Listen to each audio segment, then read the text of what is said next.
በዚህ ቪዲዮ ለወፍራም ሴቶች የሚሆኑ አለባበሶችን በአራት ከፍለን የምንመለከት ይሆናል። አብራችሁን ቆዩ። በመጀመሪያ ላይ የምናገኘው ከላይ የምናደርጋቸውን ቶፕ ልብሶች ነው። ከላይ የምናደርጋቸው ቶፖችን ከመምረጣችን በፊት በመጀመሪያ ማየት ያለብን የተሰሩበትን ፋብሪክ ወይም ጨርቅ ነው። ይህም የአንዳንድ የልብስ ጨርቆች ሰውነታችን ላይ ተጨማሪ ውፍረት እንዲሁም ስፋት ስለሚሰጡን ነው። ለምሳሌ በክር የተሰሩ ቶፖች፣ የካኪ ጨርቅ ቶፖች ጨርቆቹ በባህሪያቸው ተጨማሪ ውፍረትና ስፋትን ሰውነታችን ላይ የሚጨምሩ ናቸው። ስለዚህ መጀመሪያ የምንመርጣቸው የቶፕ ጨርቆች ቀለል ያሉና ተጨማሪ ስፋትን እንዲሁም ውፍረትን የማይሰጡ መሆናቸው ልብ ልንል ይገባል። ስለዚህም እንደ ሲልክ ያሉ ጨርቆች ሲታዩም ሲለበሱም ክብደት የሌላቸው መሆን አለባቸው ማለት ነው። ሌላው ከኛ ጋር የሚሄዱ ቶፖች ከአንገታችን ወረድ ያሉ እንደ ቪኔክ ወይም ደግሞ ዩኔክ አንገት ያላቸው ቶፖች ናቸው። ይህም ደግሞ አንገታችንን ሙሉ በሙሉ የሚሸፍኑ ልብሶች ድፍን ማለታቸው ምንም አይነት ሰውነታችን ባለማሳየታቸው ምክንያት የበለጠ ወፍራምና ሙሉ መስለን እንድንታይ ያደርገናል።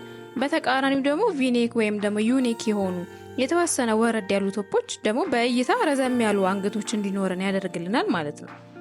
ሌላው ከላይ የምናደርጋቸው ቶፖች ቀጥ ብለው ወደታች ከመውረድ ይልቅ ወደ ጎን የሚታሰሩ ወገባችን ላይ ጠበቅ ብለው ወደታች ደግሞ ሰፋ እያሉ የሚመጡ እንደ ኤምፓየር ዌስት የምንላቸው እንዲሁም ፐልፕለም ቶፕ የምንላቸው ለእኛ የሰውነት ተስማሚ የሆኑ የመጀመሪያ ምርጫዎች ናቸው። ወደ ጎን መታሰራቸውና ሰውነታችን ላይ ከላይ እስከታች ጥብቅ ብለው አለመውረዳቸው አንደኛ በእይታ ወገባችን ወደ ውስጥ ገባ ያለ እንዲሁም ቀጠን ያለ መስሎ እንዲታይ ያደርገናል። ከዛም ከወገባችን ወደ ታች ደግሞ ሰፋ እያሉ ወይም ለቀቅ እያሉ መምጣታቸው ሆዳችን አካባቢ ያለውን ውፍረት ወደ ታች ወደ ሰውነታችን ስለማያጣብቁት ለቀቅ ያለው ልብስ የሰውነታችን ውፍረት ይሸፍንልናል ማለት ነው። ስለዚህም ከላይ የምናደርጋቸው ቶፖች ሸሚዝም ሊሆን ይችላል ወደ ጎን የሚታሰሩ ወገባችን ላይ ጠበቅ ብለው ወደ ታች ደግሞ ለቀቅ እያሉ የሚመጡ እንዲሁም የተሰሩበት ጨርቅ ወይም ፋብሪክ ቀለል ያሉ መሆናቸውን መጀመሪያ ማወቅ አለብን ማለት ነው። በመቀጠል የምናገኘው ደግሞ ከታች የምናደርጋቸው ሱሪዎች ነው። ከታች የምናደርጋቸው ሱሪዎች እንደ ሰውነት ቅርጻችን ይወሰናል። ወፍራም ብንሆንም አንዳንድ ሰዎች ከላይ ያለው ሰውነታችን ብቻ ወፈር ብሎ ከታች ደግሞ ቀጠን ያላለ አፕል ሼፕ የምንለው የሰውነት ቅርጽ ሊኖረን ይችላል።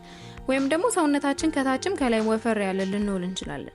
ታዲያ ሰውነታችን ከላይ ሰፋ ያለ ወይም ወፈር ያለ ሆኖ ከታች ደግሞ ቀጠን ያለ ከሆነ ከታች የምናደርጋቸው ሱሪዎች ከላይ ካለው ሰውነታችን ጋር ባላንስ የሚያደርጉ መሆን አለባቸው።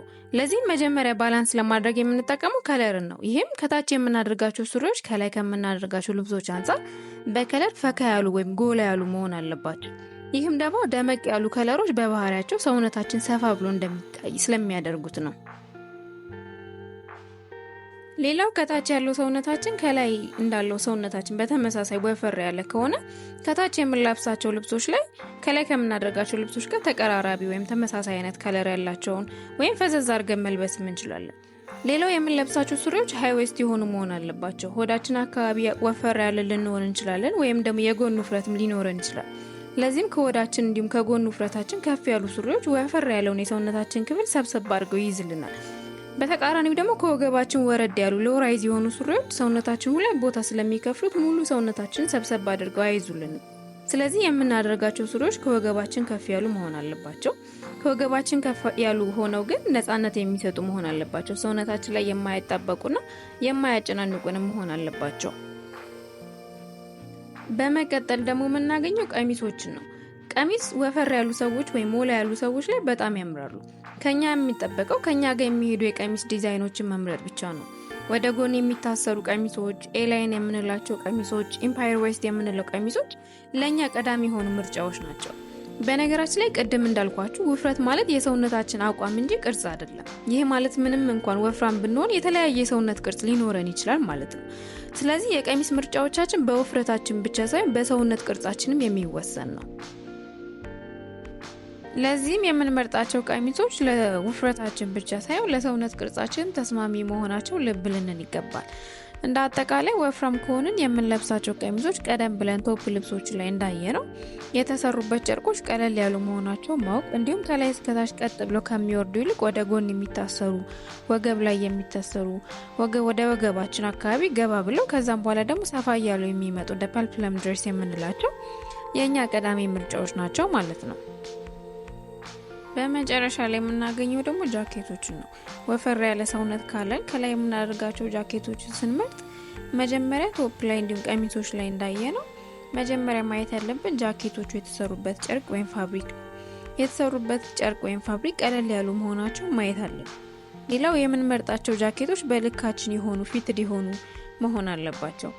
እንደኛ ምርጫ ረዘም ያሉ ወይም አጠር ያሉ መሆን ይችላሉ። ከከለር አንጻር ደግሞ ሰውነታችንን ሰብሰብ እንዲያደርግልን ወይም ስሊም እንዲያደርግልን ከፈለግን ደብዘዝ ያሉ ወይም ጠቆር ያሉ ከለሮችን መጠቀም እንችላለን። በተቃራኒው ደግሞ ፕሪንት፣ ጽሁፍ፣ ስዕል ያለባቸው ልብሶች በባህሪያቸው ሰውነታችን ላይ ተጨማሪ ስፋትን የሚጨምሩና ሰፋ የሚያደርጉ ልብሶች ናቸው። ስለዚህም የምናደርጋቸው ጃኬቶች ከለሮች ጠቆር ያሉ ወይም ደብዘዝ ያሉ መሆናቸውን ማየት አለብን። እንዲሁም በሰውነታችን ልክ ያሉ ወይም ፊትድ የሆኑ መሆናቸውን ማወቅ አለብን ማለት ነው። ቪዲዮውን እስከ መጨረሻው ስለተመለከታችሁ እናመሰግናለን።